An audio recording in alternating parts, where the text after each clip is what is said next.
Hey guys, what is up? It is Jim here, and today I have a new game for you guys, and this is the Lego P38. So, this game has been requested to me for the longest time, and I've just now decided to release the gun. So, I'll also have a LDD tutorial for it coming up at the end of the week, so definitely look out for that. But yeah, that's pretty much the reason why I've not decided to upload it. It's because of the LED file. I did have to do some work there because it wasn't too correct. So yeah. Anyways, let's just go over this gun. Here we have the grip, which is one of the reasons why I took so long to make this gun from LDD. It's because I had to do some work with the grip to make it proper size, because in LDD it was massive. And I tried a couple of other designs that ended up being too thick, and this is the design I ended up going with. These slopes aren't perfect because I don't have the proper pieces for them, but I'm just going to leave these pieces in the LDD file, I think, just to make sure that everyone can make it. So here's the trigger. I decided to use a Technic piece for this because I do need the trigger to be a bit far forwards and have quite the big trigger pull, and the other ones can't really do that, so yeah, I had to go with that. There's the slide lock, which does work, and of course, so does the slide. We have the fake field strip piece, so this can just spin in circles. You're supposed to just push this down and then take your whole assembly off, and then, you know, take the barrel apart and the slide apart and all that. But yeah, that's not possible here. Here's the safety, which is static, because I couldn't really think of a piece that would fit in here, as well as the rubber band going through here. It would be kind of messy. But yeah, the rubber band is pretty well hidden in here, so you can't see it from in there or in there where it's attached. Maybe a tiny bit there, but yeah, it's attached in the front here and in the back there. And I did have to put this quite a bit forwards rather than how it is in the LDD file, but yeah, that's just how it is.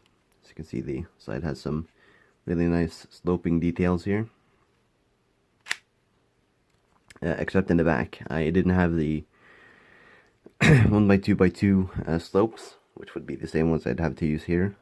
In this height, just one wide up here. I only had those in light gray, and I've already used those for another gun. But yeah, I couldn't make this slide in light gray because I didn't have these pieces in light gray, or these pieces, or this piece. So yeah, I kind of just had to go with this, but it still looks pretty good. So yeah, we also have the hammer, which does go back with the slide.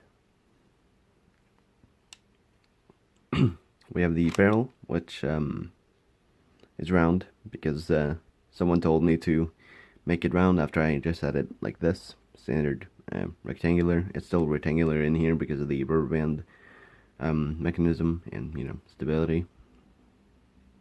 But I did make the front part of the barrel round. So yeah, and the sight is also on there, so those are the iron sights. They're just normal iron sights for that. Here's the magazine. So it's 3 studs wide on top and 4 studs wide on the bottom with a 5 stud plate. And the whole reason for this is because of the slopes on the grip. So this one allows for 4 studs of space going all the way up to here, and then this one only leaves from about here 3 studs. So that's the reason why it's like this. It also had to have 4 studs for the magazine release, which is just a hinge brick piece, so it just locks in there, and it does sort of work actually. It doesn't come out immediately, so if you have a really smooth handle and then you put in the mag and then it just falls out, then you can use the magazine release. I did have that case a little while ago, but most of the time it does stay in pretty well. See, there we go. That's the reason why I have a mag release. So sometimes it just gets a lot of friction, but yeah. Anyways, that is pretty much it. As I said, look out for the LBD file video for it on Friday, and then you guys can make this for yourself. It is quite the easy build, and it's quite the fun build as well, I'd say. And it is a really fun gun to have. So, thank you guys so much for watching. Make sure to let me know what you thought of this gun down below, and make sure to leave a like as well if you liked it. And yeah, I'll see you guys. Goodbye.